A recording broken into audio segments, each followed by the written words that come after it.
Well, hello there, ladies and gents. It's time to do a review. This is Spiderman Deadpool number 1. Let's get started.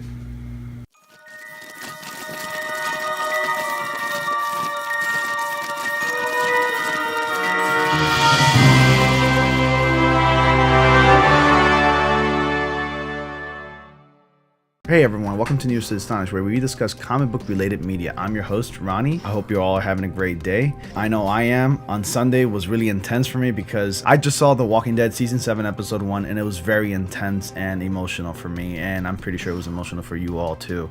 So yeah, a lot going on, a lot of superhero stuff, comic book related stuff going on over the week, and it's a great way to start with The Walking Dead. You should definitely check it out, and I think that it'll affect people deeply who have been following the show since the beginning, like myself. Anyways, this is a review for Spider-Man Deadpool number 1, and I hope you all enjoy. So Spider-Man Deadpool is a current series happening in the world of Marvel Comics where the two team up and fight crime and get into shenanigans. Pinning these two characters was the greatest idea ever. Personally, these characters are my favorite of all time and of all fiction, basically. Spider-Man is my number 1 favorite superhero of all time, and Deadpool just cut it close, like really close, but he's still one of my favorites, and I love Deadpool so much. Anyway, putting these two in a comic is the best thing that happened ever since sliced bread. And yes, bread is freaking awesome. Who doesn't like sliced bread? So the series starts off with Spider-Man and Deadpool tied up in hell, I mean literally, not figuratively, and they're being held by Dormammu, a mystical entity who is the lord of the realm of darkness. This guy.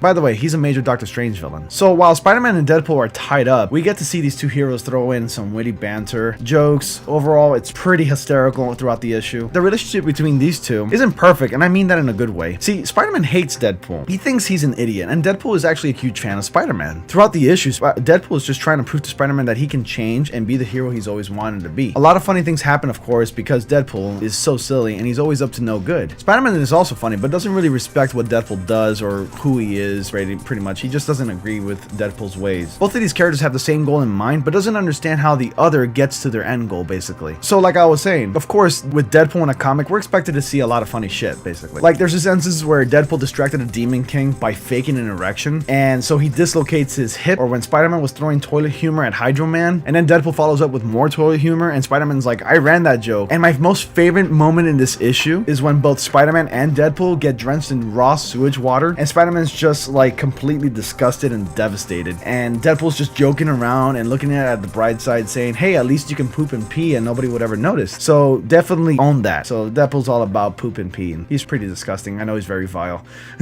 Definitely a lot of funny moments in this issue, and these two are a perfect duo despite their imperfect relationship. This comic is perfect in every meaning of the word. You got great characters, fun humor, great story, astounding artwork by Ed McGuinness and Mark Morales, beautiful detail and colors, and it's just the best thing that's ever happened since sliced bread. I know I'm reiterating sliced bread, but hey, you know what? Sliced bread is freaking awesome. Whatever. Spider-Man Deadpool number 1 is funny, action-packed, and it seems like it will get more personal as the story progresses. Marvel's decision to put one of its most reputable and amazing characters together in this comic was a great idea. This story is going to be a lot of fun. On a side note, I want to add that we did receive some news that Tim Miller has officially left the director's chair for Deadpool 2. And the reason being, it was for creative differences between Ryan Reynolds and Tim Miller. That's a real shame because now they're going to have to find a new filmmaker for the sequel, thus delaying the sequel when it was initially set to start production early next year. Let's just hope it works out. I have a lot of confidence, especially since Ryan Reynolds acted as producer in the first film, and he's been trying to make the first movie over like the last decade, and look how that turned out to be. It was awesome. So please be sure to subscribe for more, give this video a like, leave a comment below, follow me on social media, and as always, I will see you all